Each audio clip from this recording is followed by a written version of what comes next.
JCS posted? Wait. Last time he posted, it was really weird with like an AI voice. According to CBS News, 50-year-old stay-at-home husband David Tronnes desperately wanted to appear on reality television. In late April of 2018, he managed to secure himself a spot on the show Zombie House Flipping, where he would be featured renovating his newly bought house with his then-wife, 39-year-old financial consultant Shanti. Okay. We're doing JCS, True Crime. I gotta update the title real quick. JCS is back.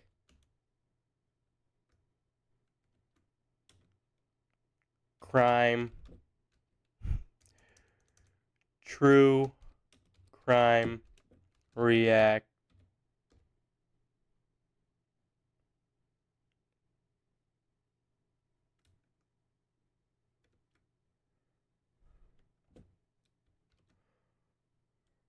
Alright, we're updating, we're watching JCS. Sorry, y'all. We're getting into it. Strap the fuck in. It's only 34 minutes long, not that fast. Or not that long. We're gonna put it on, we're gonna put the speed up a little bit too.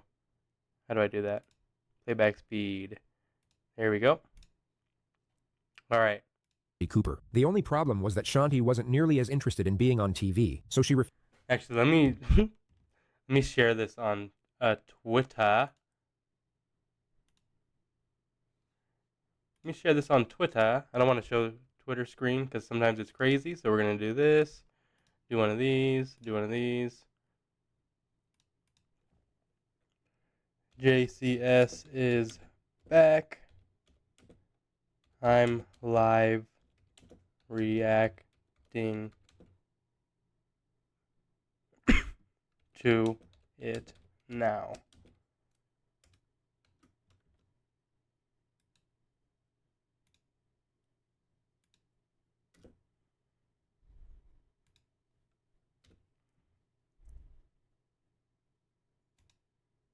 All right, strap in.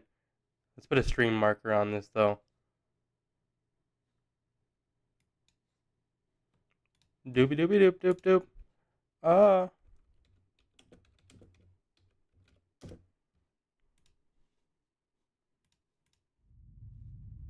According to CBS News, 50-year-old stay-at-home husband David Tronnes desperately wanted to appear on reality television. In late April of 2018, he It's already a red flag. Managed to secure himself a spot on the show Zombie House Flipping, where he would be featured renovating his newly bought house with his then-wife, 39-year-old financial consultant Shanti Cooper. The only problem was that Shanti wasn't nearly as interested in being on TV, so she refused to sign off on the program, which resulted in David beating and then strangling her to death in the early hours. Whoa.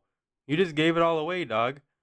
No, I'm just kidding. That's JCS's style. He gives something away in the beginning, keeps you on your toes, and then he fucking does a plot switch on you. Of the following morning. He called 911 roughly 12 hours later at 3:51 p.m. Hello?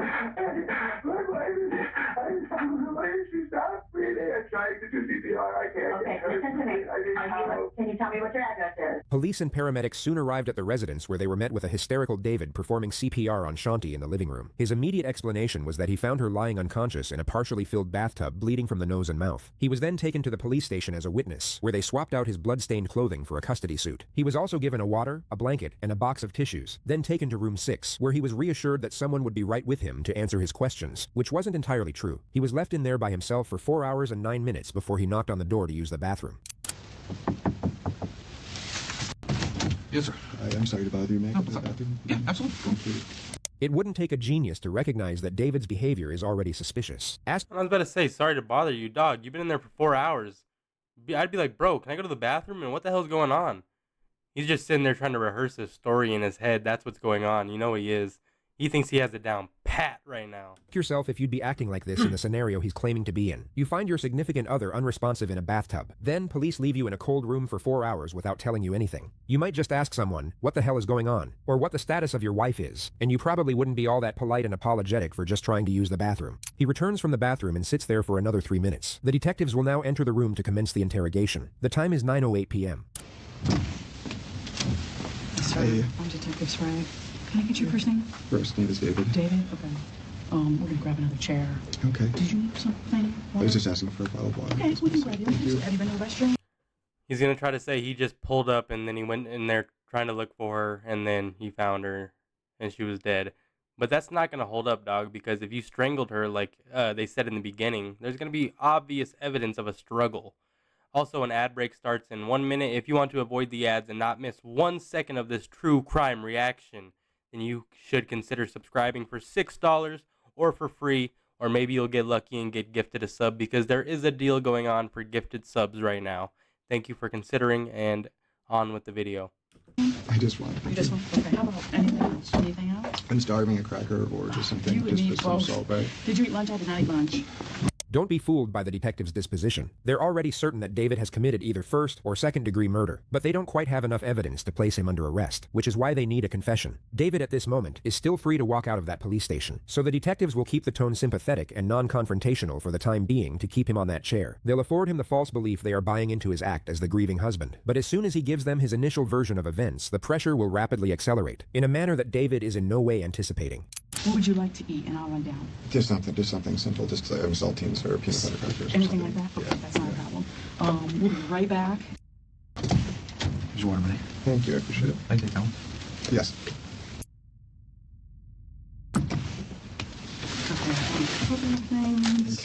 Okay, is that good? All right. I'm with you. I haven't eaten since this morning. I'm sorry this is taking so long. You are David, I believe? Okay, all right. I'm Detective Teresa Sprague, and this is Detective Barb McClelland. Hey.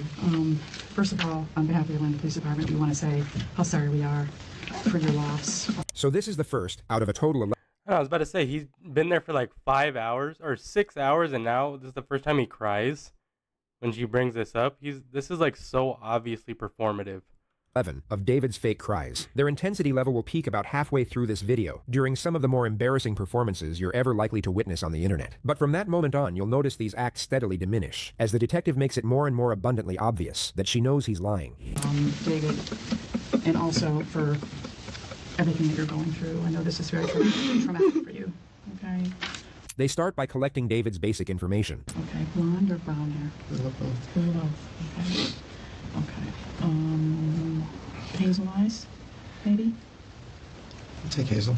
Blue, hazel, okay. They're dirty blue. Yeah. Are you giggling about your eye color? Now, I know a lot of people, handle traumatic situations differently, but I always find it weird when they're in there. Oh my God, it's not even on the screen.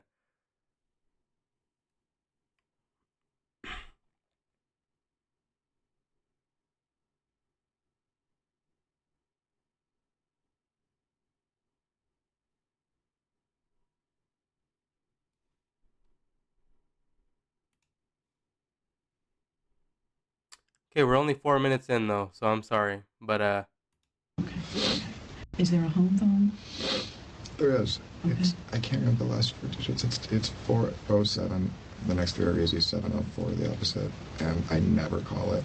The next three are 704? It's 407, 704, and then I think it's 2808. It might be 2406, but I have it on my phone. And Okay. we've had it since we were at Briarcliff And when did you move to Florida? in 2013, Okay. about 5 months after I met Shanti. Did you meet her here or there? No, lie. You met online? Okay. Can you tell me what year that was? It was 2013. 2013.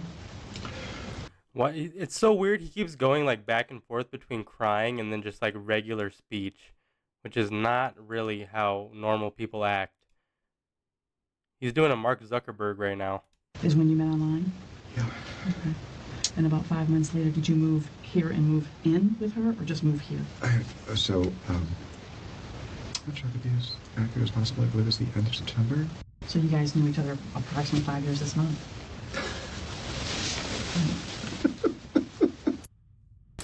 I've never been more in love. We were so happy. Okay. If you don't, I know you've probably never been through anything like this in your life, okay? And I'm going to help you get through it. If you have questions, you want to stop me, I'm gonna help you get through it and into a jail cell. please do so, okay? But I do need you to understand your rights before we ask you about anything that happened in that home today, okay? All right. You have the right to remain silent. Do you understand that? I'm sorry? Yes. Sorry. Yes. Okay. Anything you say may be used against you in court. Do you understand that? Yes. Would you raise your right hand for me, please? Do you solemnly swear or affirm that the testimony you shall give in this case shall be the truth, the whole truth, and nothing but the truth? Absolutely. Absolutely? Okay. All right. So I need you to kind of, we're going to continue kind of down this path about how you all met. I know you met on Match.com. We have other things to worry about. Jack Specific Sonic the Hedgehog Sonic Ice Cream Bar 18 in plush. Yes! Switch 2 is going to be $1 million. Sorry, this is a quick video. JCS dropped, and we have to watch, bro. I'm sorry. I know you're not a true crime fan. I ordered mines. Are you a Sonic fan? That's kind of a red flag, though. I'm not going to lie. I know you're not a red flag, but being a Sonic fan kind of is. And about 5 months of, what would it be, telephone, text, and... We just started every other weekend. They hit it off, moved in together, then went looking for a house to buy in Florida. We had an offer on a short sale and waited and waited and waited and it fell through. And then we closed on the house on Copeland in April of 2015. So that you guys own the house free and clear. Is your name only on it, or was it both of yours? When we bought the house, we weren't married. And so we put it in a trust, and we just completed the trust paperwork. He put the house in his and his mother's names while leaving his wife out of it for, quote, planning and financial reasons. He asserts the decision was mutual, but whether Yeah, that's weird. He's a mama's boy. Red flag. Shanti actually knew about this or not is unclear. And you've been, so once you moved... I like the plushie. Why? I feel like I'm getting on everybody's nerves today. I feel like maybe... I'm sorry, you're not a red flag. You know that. Moved to Florida, you've been living together the whole time, just home to home, just first with the folks, then Briarcliff and then this residence. But you've been together the whole time. Have you ever broken up? We had a couple fights, I think when we were living at Briarcliff. Okay. We spent a few nights apart. He says that he just spent a few nights with his mom, then drifts off into a statement about Steele, will you subscribe to my YouTube channel? I just started posting there. how Shanti was dedicated to work. The detective will now cut him off and steer the line of questioning back to the argument. But she's So a strong when you guys business. would argue when you would go to your mom's, it was just because she was busy all the time, or what would the beef be? Work had a lot of stress involved, Oh. and she would sometimes. We always agreed, later that she was just overworked and tired and So she'd get a little snippy or short or yell, scream, what? just irritable. Irritable. Small irritability.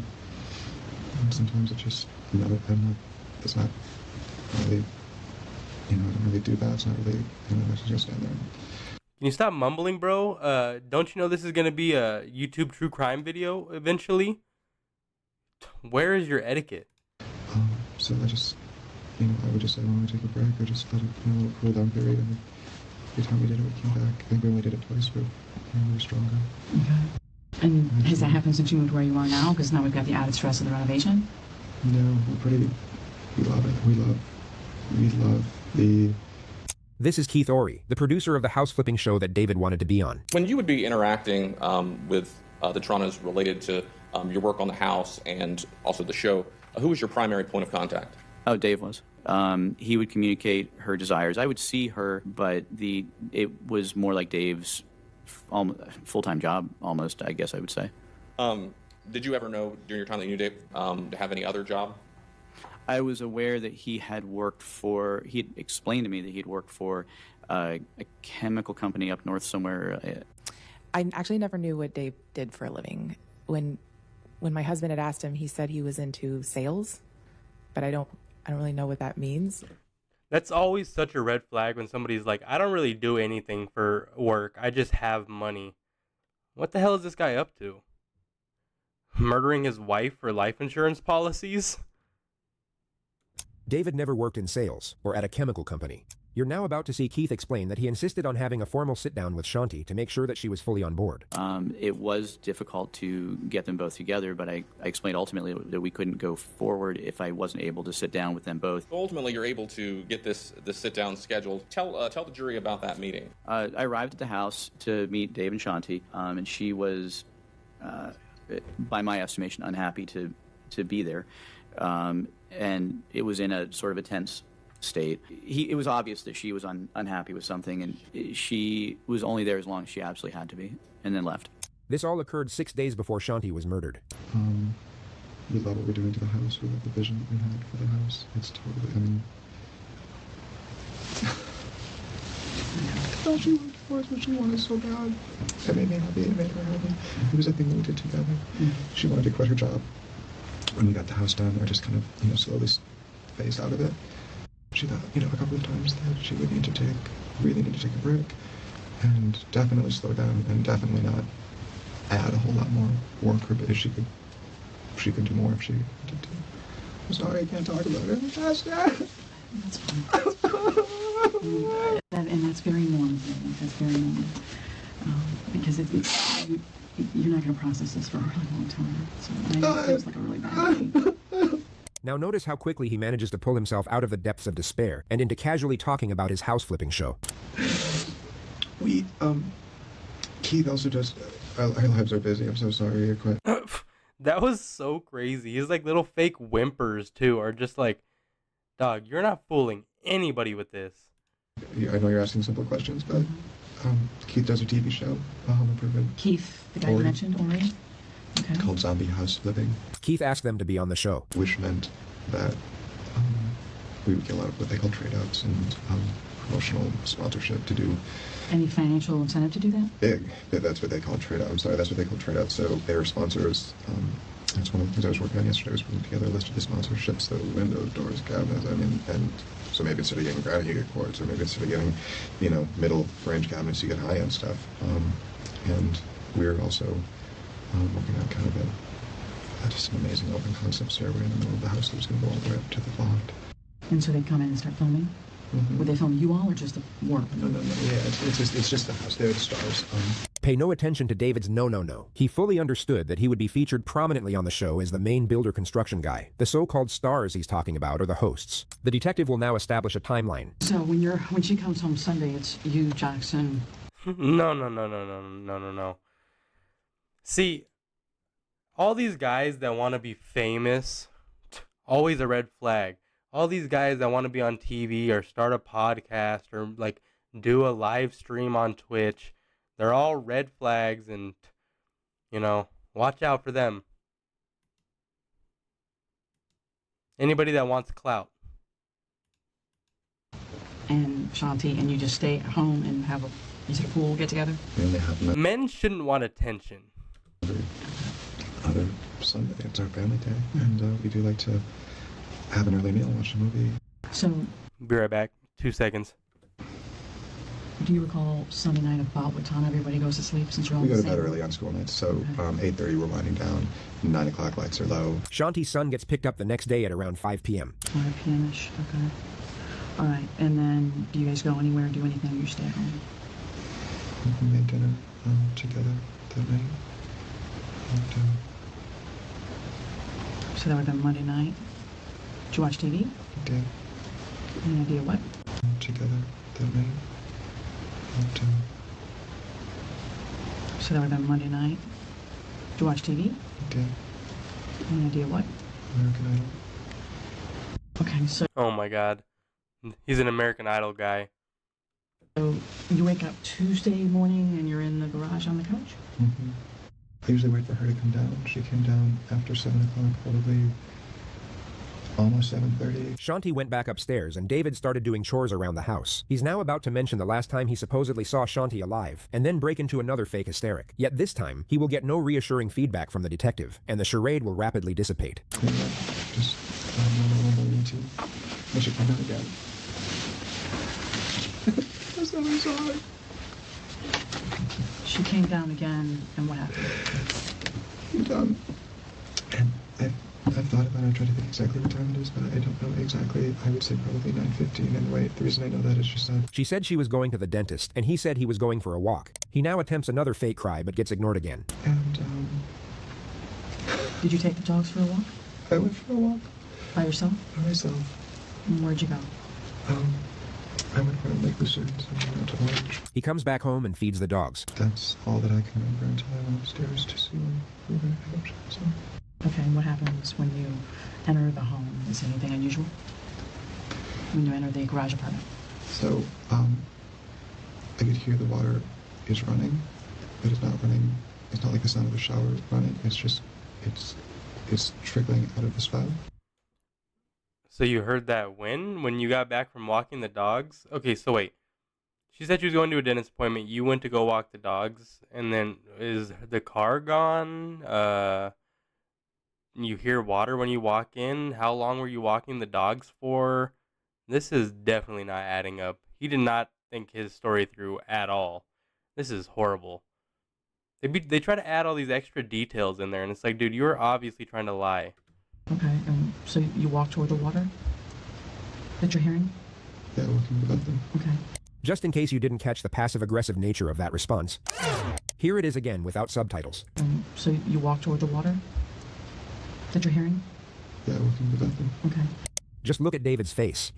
Poor David really doesn't want to be getting grilled like this anymore. Keep in mind it's almost 11 p.m. He likely didn't get a whole lot of sleep the night before, and he's been acting his ass off all throughout the day. He'll at this point be exhausted, and want nothing more than to get out of that police station. But he doesn't want to challenge the detective directly, and risk losing her approval. Hence he throws out a weak little display of passive aggression to see if she'll pick up on the hint, but it of course gets ignored. She will simply continue pressing with an unsympathetic tone which will cause David to revert back to appeasement. He will then begin recounting the horrific circumstances under which he supposedly found Shanti, and as this unfolds you will see a glaring disparity in David's emotional presentation. The door's open, and what happens? What do you see?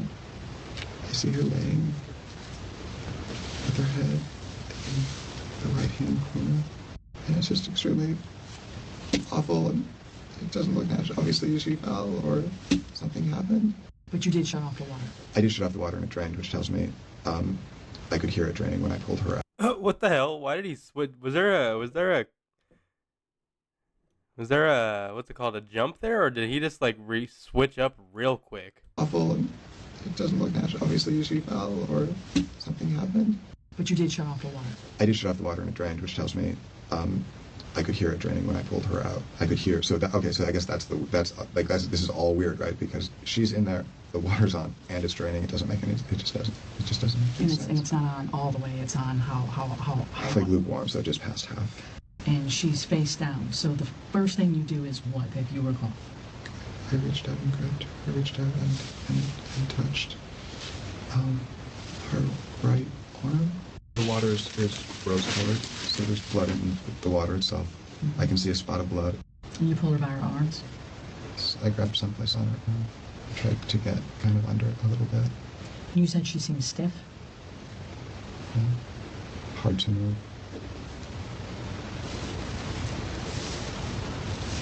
Did he just eat something after talking about how his wife was in rigor mortis? What the hell? This guy is not okay. This guy is, dare I say it, a psychopath, or at least, I don't even know how to describe this guy. This guy is not right. This guy is not right. This guy scares me. His vibes are way off.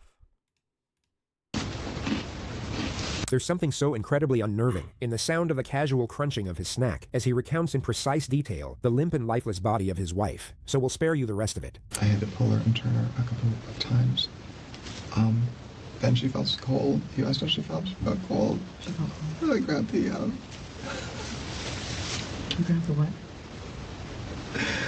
We had, when we did the betting, we took the, Dude, those fake cries are so bad. Like, you know, he saw that shit in court and was like, oh my god, what was I even thinking trying to throw in those fake whimpers every 5 seconds?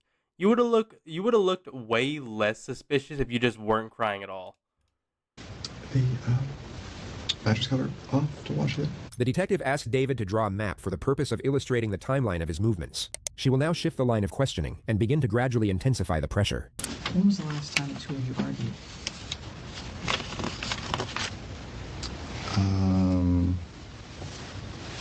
Very briefly on Saturday, right before we left. The argument was over the renovation. David likely admitted to this because Shanti's son was there for it. The upstairs floor was very wavy, and the point of contention probably was, do we tear all of that out and put in new structure and trusses so we have a perfectly flat floor and then a perfectly flat ceiling? But I don't think it's an argument if Shanti and I are both on the same page and we're both just in agreement and upset reasonably and justifiably upset that it's taking longer. Shanti and I aren't fighting about it. Mm-hmm. We're both upset about the same thing. Does she feel as though you don't listen to her? No, I don't think so. She knows I listen. Has any... Dude. Oh my god. I don't even know what to say about this guy here. He is, oof. Oof, oof, oof, oof, oof. What's going on, dude? Where's everybody at? Come on. Come on, get in the chat. Get in the chat. fight ever turned physical between the two of you? No. Okay. Has she ever hurt you, hit you, struck you, threw anything at you? No. No. Have you ever harmed her physically? No. David continues to pretend that he doesn't notice the accusatory nature of the questioning, so the detective will now intensify the pressure to a significant degree. She sheds. She seems to shed. Her injuries to me, David, seem really significant. More significant than from a soft tissue fall. More significant than from me tripping and falling and hitting my head and being knocked unconscious. She elaborates on the inconsistencies while David just sits there and nods. The issue I'm having with it is I absolutely think that she was deceased before you left to go to the park. She repeats what she said a few more times, while David just keeps doing what he's doing. And he's just nodding. He's like, oh shit, I'm so fucked. Okay, so I think that you've told us a significant amount of information. You've been very cooperative. But I also think that you've left some stuff out. And I think you've left some stuff out that is maybe something got out of hand. Maybe you didn't mean for it to happen. Maybe you got upset. Maybe... But there's something that happened between the two of you before you left that house. Because she was deceased, or on her way to being deceased, before you left that house. Now, if there's an explanation, I want to hear it. I told you everything. But you've left out something, David, because this woman has significant injuries. Okay, this is not from a fall. Did you harm Shanti in any way? Absolutely not. Did you choke her? Absolutely not. Did you strangle her? Without question, no. Did you beat her? What if you just stopped without question? I know I'm making light of a terrible situation, but like, this guy is a psychopathic, murderous freak that's trying to, like the title says, act his way out of murder charges. It's just not gonna work. Did you hit her with anything? Absolutely not. Okay. Do you have injuries?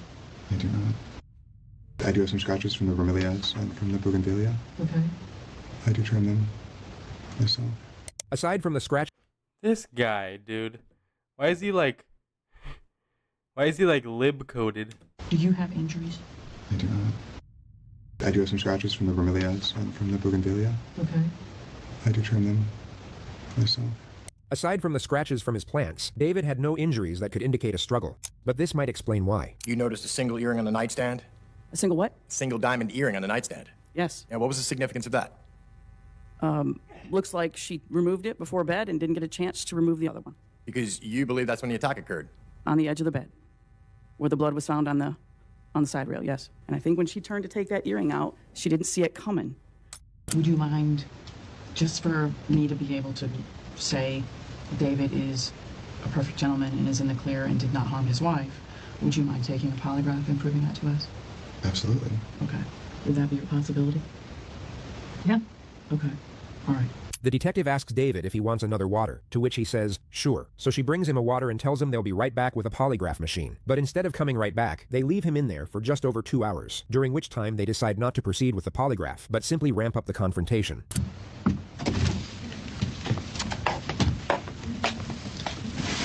Hi. You doing okay? Yeah, just... Did you sleep a little? I did.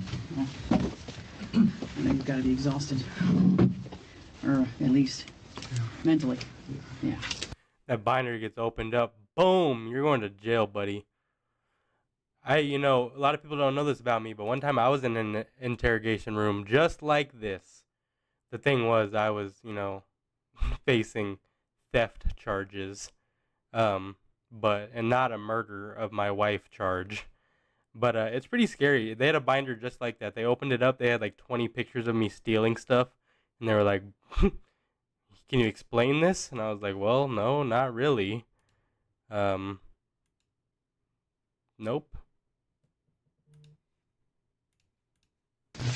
I just want to point out some things too that I think are unusual. There's so many, I really don't know where to begin, to be perfectly honest with you. I think that I find that the living arrangement, I find to be completely unusual for you to be primarily living downstairs. I'm not primarily living downstairs. Well, sleeping. What I said is that I sleep down there, but I don't go down there until we're done with dinner, we're done watching TV, or we're done for the evening. Okay, just hear me. Dog, you don't sleep in the same bed as your wife. That's weird, bro. You are not an old man that needs a full bed to himself. You're a person who is probably arguing with his wife constantly and having, marital problems because you want to be on this reality TV show, and you got to sleep down in, the living room because you're in the doghouse. It is what it is, bro. Me out. So you don't go upstairs during the day while she's working. You leave her alone. And then not entirely. I do go up there. Okay. But I don't work up there while she's on the phone because it's distracting. It's her office. I think that I've explained extremely well. She didn't sleep. She did, but you said. He continues defending the fact that he was exiled to the garage. I think it's an adjustment and a transition that she didn't feel like she could make right now because she couldn't afford the time that it would take. But she's sleeping in the only part of the residence that's semi-comfortable. You're sleeping in the garage with the dogs. how do you explain this woman's head? Wait, did I miss that part? He was sleeping in the garage? Not even in the living room? Being swollen, her eyes being black. And would never, ever hurt her. So when you pulled her out of the tub, you agreed with me that the water came out of the tub. There's not a spot of water on the floor, David. The carpet isn't wet. The carpet isn't wet from where she was pulled out of the bathtub, sopping wet, all the way around to the front of the couch. The carpet's not wet. There's no blood on the carpet. Notice how little David moves compared to the detective. It doesn't correlate with anything in particular. It's just sort of interesting to watch. My guess is she wasn't treating you very well. And there's only so much anyone can take before they snap. This part is always so weird when they're like interrogating a murderer and then they're like, you know, I bet she was a bitch. Probably deserved it. And you're like, whoa, that's crazy as fuck. Aren't you the detective that's trying to like get justice for this victim?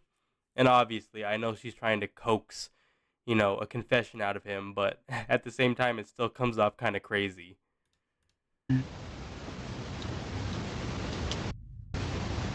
Appreciate the very kind things that you've said. I'm missing what you're saying because of your suit that you're moving, but I'm missing it. It's really loud, but I missed what you said because you're talking so low. I'm sorry, it's Paulina. I appreciate the things that you've said and the genuine consideration and thoughtfulness behind it.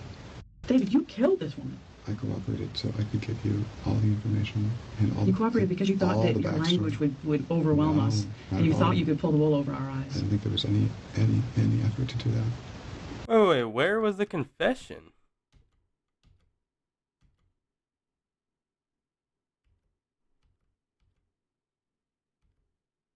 Did I skip? And there's only so much anyone can take before they snap. Appreciate the very kind things that you've said. I'm missing what you're saying because of your suit that you're moving, but I'm missing it. It's really loud, but I missed what you said because you're talking so low. I'm sorry, it's Paulina. I appreciate the things that you've said and the genuine consideration and thoughtfulness behind it. David, you killed this woman. I cooperated so I could give you all the information and all. You cooperated because you thought that your language would overwhelm us, and you thought you could pull the wool over our I eyes. didn't think there was any effort to do that. All these tangents, all this flowery, fancy language, answers to all the questions that you details. asked. To questions that you asked. You know, you fake cried for about 7 or 8 hours today. Not one tear came out of your eyes. Not one. Not one. Not on scene with the officers, not in this room. You have fake cried over this woman's death since we made contact with you for hours. And every single time you fake cried, we wrote it down. Not one tear came out of your eyes. Not one. Nope. Okay? We've been extremely patient with you for a very long time. I'm losing my patience at this point because there's not a lick of remorse for what you did to this woman. Not even a little bit. You're staring at a woman you're telling us you're in love with, and you've done nothing the whole time. But close your eyes, huddle up, and protect your own ass. So we're just going to prove you're full of shit. Like, I don't know how... Is he trying to say that she drowned? Like, is this guy stupid? Like, if you strangled her, it's going to be obvious that that's what happened. And, like, is the bathtub story to be like she drowned? This is so... This guy, you know, might be a little stupid. Shit. And solve this case. And I'm glad you think that's funny. I'm glad you think that's funny. The investigators would exit the room shortly after this moment, at 4:56 a.m. David would then sit there for a little over 2 hours before finally asking to go home. But before being driven back by one of the officers, they asked him if they could take his photograph. He cheerfully obliged. Judging by his expression, he may have thought he had just gotten away with murder, but a grand jury indicted him 4 months later, and he was arrested at his mother's house. When he was told he was facing life imprisonment, and that the evidence against him was overwhelming, he started acting crazy, and went for the insanity defense. He was then sent to a maximum security psych unit, where he spent 5 years before a judge ruled him competent to stand trial. This is what he looked like on the day he was transferred back to jail. His trial began on October 12th and lasted 6 days. He maintained his plea of not guilty, with his official defense being that he was out of the house walking the dogs while What's up with his mouth? Dude, is he trying to act crazy? It's always funny when people do this because they think they're going to, like, get off on the charges, but then they send you to, like, an even worse, like, mental health facility where you're just, like, trapped with people that are, like, if you're faking your mental illness, you're just trapped with people that are, like, actually mentally ill, and that's, like, its own prison of itself, to where, like, it's so bad. I got to do my homework. See you later. Thank you for sticking around and seeing the video and watching the video with me. Hope you have a good day. I should be live tomorrow as well, so see you then. And check out my YouTube channel if you get a chance. an unknown intruder broke in and murdered Shanti. You heard about the sleeping arrangement. You heard how the defendant was sleeping in the garage with the dogs, while Shanti was staying in the essential, one-bedroom apartment, separate and apart from him. And this had been going on, for over a year. This was an intentional killing. A random stranger that comes into a house isn't going to, take the time that it takes to strangle a person, to move them to a tub. Not take anything? Doesn't make any sense. Leave no sign behind, no fingerprints, no DNA? That doesn't make any sense. You have the severe beating of Shanti. You have the injury. Bro, stop doing your... Why do you have your mouth like that? It's making me lose my mind. I might, use the fucking plea of insanity after seeing this guy. To both sides of her face. You have the fractured skull, the swollen shut eye, the damaged eye on the other side, that you saw the, intense bruising and bleeding in both sides of her mouth. This was a beating. So at some point in that beating, the defendant, and you can infer this from the facts, intended to cause the death. And he did it with a premeditated design. We ask that you convict him of first-degree murder. Thank you. The defense mainly tries to evoke empathy for the defendant. Who's this nerd? But it ends up just roasting the fake crazy out of him. Shanti's the only source of the income. She's the breadwinner. He does nothing other than take care of the pool and the dogs. It's about circumstantial evidence, pure supposition, all steered by Teresa Sprague, who prejudged this case based upon a phone call received from her from an officer at the scene about these crocodile tears. This is just a hunch, ladies and gentlemen. A hunch. If you hear horses, if you hear hooves, think horses, not zebras, sort of thing. Because that's the point. You don't... What? This is like the worst defense I think I've ever heard in my life. This dude's sitting on the other side of the bench watching his lawyer just fucking write his ass off to jail. This dude was like, you did it, and I'm going to give you the worst defense of my life. This is so crazy. Let's run that back. If you hear hooves, if you hear horses, it's probably, if you hear hooves, it's probably horses, not zebras. What? This is just a hunch, ladies and gentlemen. A hunch. If you hear horses, if you hear hooves, think horses, not zebras, sort of thing. Because that's the point. You don't get to fit a square peg in a round hole because it's convenient. And that's what happened here. With the rush to judgment, with the confirmational bias, those two detectives went into a room with David Tronnes and worked him over. He sat there for 16 hours, bared his soul to them, literally and figuratively, told them what he knew, told them what he saw. The government's the one spinning How do you bare your soul literally? here. The government's the one taking the insignificant and stacking them into a pyramid, and I'm confident that after carefully deliberating, that you'll come back and return the only just verdict in this case, and that's a verdict of not guilty. Thank you. Verdict reads, we, the jury, find the defendant guilty of first-degree murder as charged in the indictment. So says we all, dated at Orlando County, Orange County, Florida, on the 18th day of October, 2023, signed by the foreperson. In the midst of this tragedy, Shanti's impact as a mother was shown through her son Jackson. His victim impact statement was both heartrending and dignified. My family and I have been waiting for about 5 years for justice. I miss her so much. I would have never thought the day before was the last time I would see my mother alive. I miss the times where we would go to Universal, or just the simple times, like walking the dogs or going to the park. She was the best mom I could ever ask for. That's it. Defense, any questions? No, Your Honor. Thank you, Jackson. Mr. Tronnes, anything you wish to say prior to sentencing? I think you just said no, is that right? Then in this case, court will adjudicate you guilty. Fucking pussy. We'll sentence you to life imprisonment. Up to you, sir. Fucking coward. And the court will be in recess. This is his latest mugshot. He is currently being housed at the Graceville Correctional Facility in maximum security, where he is expected to remain.